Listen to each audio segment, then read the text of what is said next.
Amis du jour, chalutations. Pour les petits nouveaux, moi c'est Sekhmet et je vous souhaite la bienvenue dans mon podcast littéraire.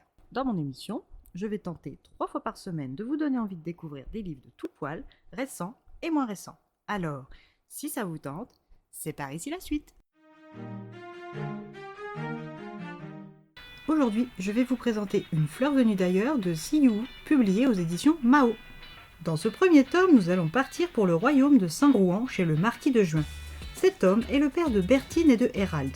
Marchand de génie, il porte encore le surnom d'alchimiste, tant tout ce qu'il entreprend se transforme en écus d'or. Proche du roi Faustino depuis leurs jeunes années, il s'est vu nommé Premier ministre quand le moment de monter sur le trône pour Faustino est arrivé. Si le nouveau monarque est un homme au caractère insouciant et peu versé dans l'art du commerce, ce qui pour le royaume de Saint-Rouan n'est pas une aubaine, heureusement son ami le marquis est là pour faire prospérer le royaume à sa place. Place qui pour les plus ambitieux pourrait représenter un atout de choix le moment venu. L'épouse du roi, la reine Edel, contrairement à son royal époux, en a pleinement conscience et tente dans l'ombre d'agir, Dieu seul sait comment. Bertine, de son côté, est dans sa 24e année et est sur le point de se marier à son fiancé Andrew. Bertine est en plein goûter avec ses amis quand une servante vient la chercher pour un entretien avec son père. La jeune femme s'excuse auprès de ses invités et rejoint le cabinet de travail de son père. Le marquis est un peu gêné de ce qu'il doit annoncer à sa fille chérie. L'Empire du Nord, avec lequel le royaume de Saint-Rouan est allié, vient de perdre la guerre contre la Fédération du Sud. L'empereur Cristobal et le roi Faustino ont négocié le paiement de la dette et en échange d'une réduction d'une valeur de 1000 écus d'or, Bertine est officiellement fiancée au représentant de la Fédération du Sud, Cecilio Bonifacio. Elle doit partir pour le Sud très prochainement afin de remplir son rôle. Bertine s'est toujours montrée forte, et ce depuis qu'elle est toute petite fille, et encore plus après la mort prématurée de sa mère Carina, ou de l'arrivée de sa belle-mère, la nouvelle marquise, sœur de la reine Edel. Mais là, même pour elle, la coupe est pleine. Elle rejoint sa chambre, les yeux lourds et brillants de larmes, et demande à sa fidèle amie et femme de chambre Dorothée de mettre gentiment ses invités à la porte. Quand Dorothée revient auprès d'elle, elle lui explique tout. Dorothée, qui est âgée de quelques années de plus que sa maîtresse, ne compte pas l'abandonner à son sort, car premièrement, elle en a fait la promesse à la première marquise de Juin sur son lit de mort, et deuxièmement, elle aime beaucoup trop mademoiselle Bertine pour ne serait-ce qu'y penser un seul instant. Une fois ses fiançailles avec un Andrew absent rompues, Bertine et une poignée de domestiques dont Dorothée embarquent pour les terres de la Fédération. Bertine de Juin n'emmène pas large car les rumeurs qui courent sur son nouveau fiancé sont des plus inquiétantes. Un homme froid, violent, coureur de jupons, un véritable barbare hermétique à toute forme d'art ou de culture. Mais qu'à cela ne tienne, plus le temps pour Bertine de cogiter, elle doit remplir le rôle que son père a accepté pour elle. Une fois débarquée et conduite avec ses gens chez Cecilio Bonifacio, elle est reçue par son secrétaire général Ignacio. Il lui apprend de suite que sa présence est une erreur.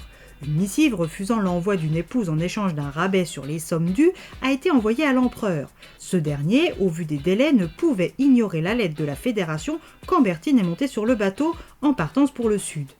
Bien qu'elle se sente profondément humiliée, elle décide de rester au moins jusqu'aux rotures de Cecilio, actuellement en déplacement officiel. Les quelques jours sous le toit Bonifacio auront été douloureux pour Bertine, Dorothée et ses domestiques.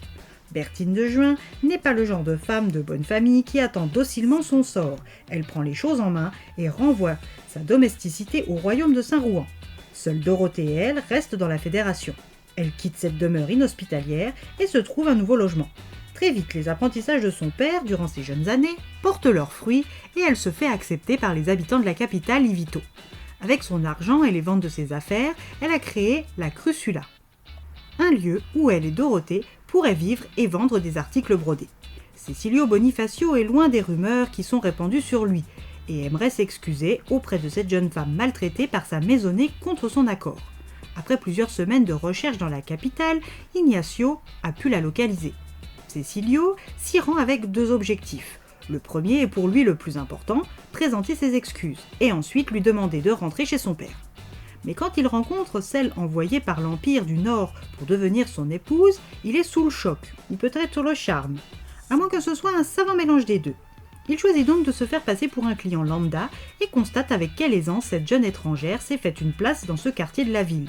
Elle a créé en très peu de temps un lieu où les femmes, trop souvent veuves et en situation de grande précarité peuvent gagner correctement leur vie, ainsi qu'un espace convivial où des cours de langue sont distribués afin de donner des outils aux plus jeunes pour leur avenir. Le représentant qu'il est impressionné et va devoir officiellement se présenter et négocier avec Mademoiselle de Juin. Comment les discussions vont-elles tourner ? Bertine, qui n'a plus qu'un souhait, faire prospérer la fédération en supprimant les inégalités avec l'Empire, arrivera-t-elle à se faire accepter par Cécilio ? Cécilio, qui ne voulait pas de Bertine sur ses terres, acceptera-t-il de la garder au vu de ses compétences ? À vous de le découvrir par votre lecture.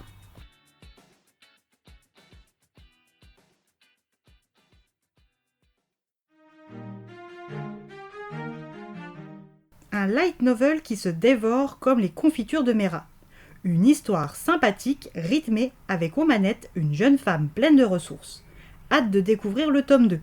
Pour les amatrices et les amateurs, une version manga très réussie est d'ores et déjà disponible en librairie, et je peux vous dire qu'elle se mange tout aussi facilement. Et bien voilà, j'en ai fini pour aujourd'hui. J'espère que cet épisode vous aura plu et vous aura donné des nouvelles idées de lecture.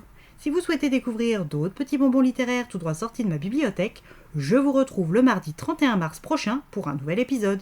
Et si d'ici là je vous manque de trop, vous connaissez le chemin sur Instagram, @leslectures de Sekhmet.